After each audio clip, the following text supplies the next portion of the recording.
Fala pessoal, tudo bem? Bom dia, boa tarde, boa noite. Para quem não me conhece, eu me chamo Bruno Verzani, eu sou procurador do município de Campinas, ex-oficial da Marinha do quadro técnico de Direito e também dou aulas no curso PED para OAB, concursos públicos e residência jurídica. Pessoal, no vídeo de hoje nós iremos trabalhar o tema controle de constitucionalidade. Mais especificamente, a legitimidade para propor ações de controle abstrato, a DIN, a DPF e também poderia ser, no caso aí, a ADC. A DIN, lembre-se, é ação direta de inconstitucionalidade. A DPF, a arguição de descumprimento de preceito fundamental. E a ADC, a ação declaratória de constitucionalidade. Pessoal, na discussão de hoje, nós iremos ver o inciso 9 do artigo 103 da Constituição. O artigo 103, nós sabemos, é o artigo que lista o rol de legitimados para propor essas ações de controle abstrato, para propor a DIN, a DPF ou a ADC. E dentre esses legitimados, o que nós iremos trabalhar hoje aqui é o inciso 9, que trata, mais especificamente ainda, das entidades de classe de âmbito nacional. Pessoal, por que a gente vai falar isso? Porque tem um julgado recentíssimo do STF trabalhando esse inciso e representando uma guinada de jurisprudência. Então, primeiramente, pessoal, nós precisamos entender o que o STF entende por entidade de classe de âmbito nacional, ou pelo menos como que ele sempre entendeu essa matéria.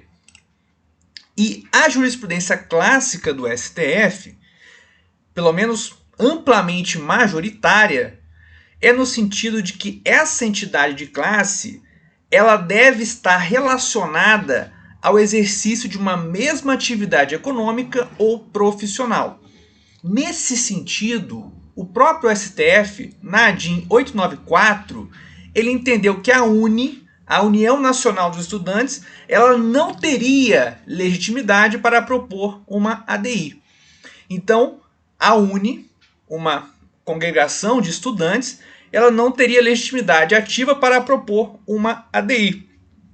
Por quê? Porque ela não representava uma atividade econômica ou profissional, era uma união de estudantes. Não havia um segmento econômico ou profissional envolvido ali na discussão. E o STF entendeu que a não teria essa legitimidade ativa. Mais recentemente, contudo, nós tivemos a ADPF 709, que foi julgada agora, dia 3/8 de 2020, né? Esse vídeo está sendo gravado em agosto de 2020.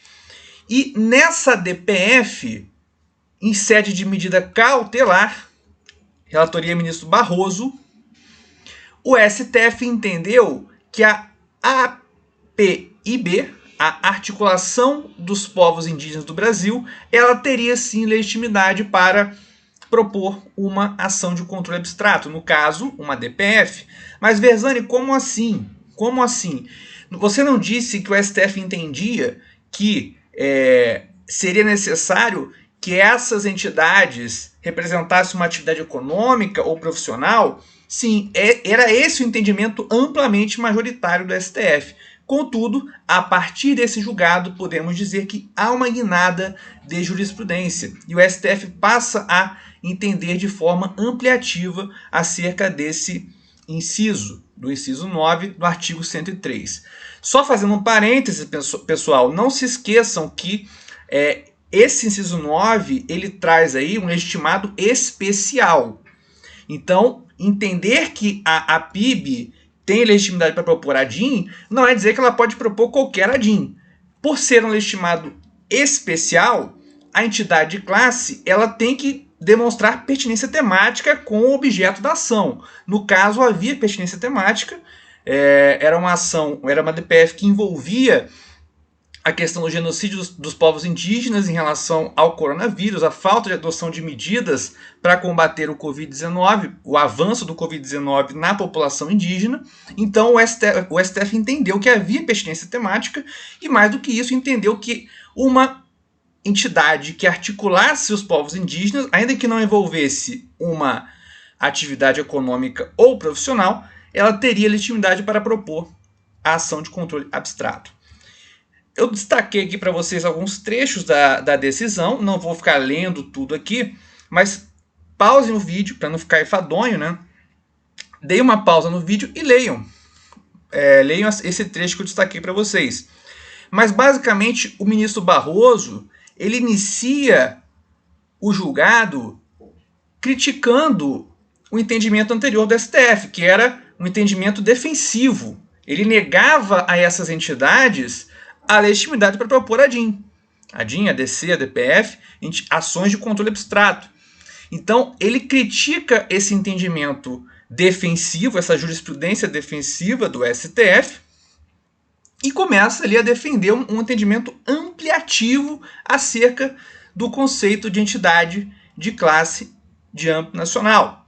Então, ele defende que se supere essa concepção de que seria necessário, como nós vimos, uma atividade econômica ou profissional para entender que grupos vulneráveis, entidades que representassem interesses de grupos vulneráveis, que aqui, como eu destaquei para vocês, poderiam sim ajuizar uma ADIM, uma DC, uma DPF, uma ação de controle abstrato, desde, claro, que houvesse pertinência temática, né? Mas, pessoal, o mais interessante, além disso, né, são várias coisas interessantes nesse julgado, mas muito interessante também é o fato de que a entidade não era nem pessoa jurídica. Olha só que interessante. O fato de a PIB não estar constituída como pessoa jurídica não é impeditivo ao reconhecimento da sua representatividade.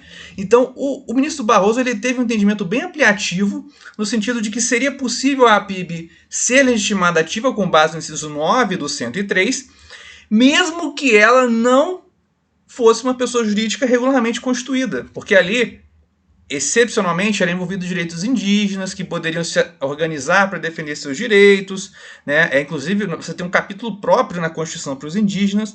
Então, o Barroso, excepcionalmente, ele entendeu de forma ampliativa nesse ponto, de que nem seria necessária a constituição formal da pessoa jurídica.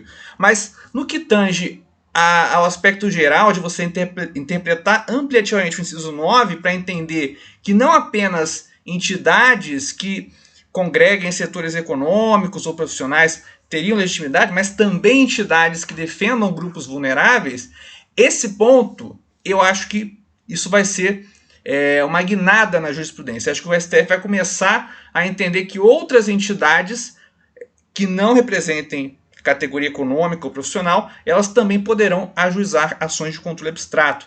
Pode ser que o entendimento relativo à UNE venha, inclusive, a ser revisto no futuro, né? É uma opinião, mas não sabemos como vai se dar essa evolução. Mas vamos acompanhar. É um julgado muito importante e que pode sim representar uma guinada de jurisprudência.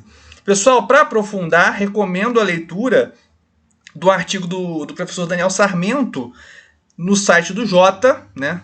Entre no site do Jota lá, vocês vão achar esse artigo facilmente.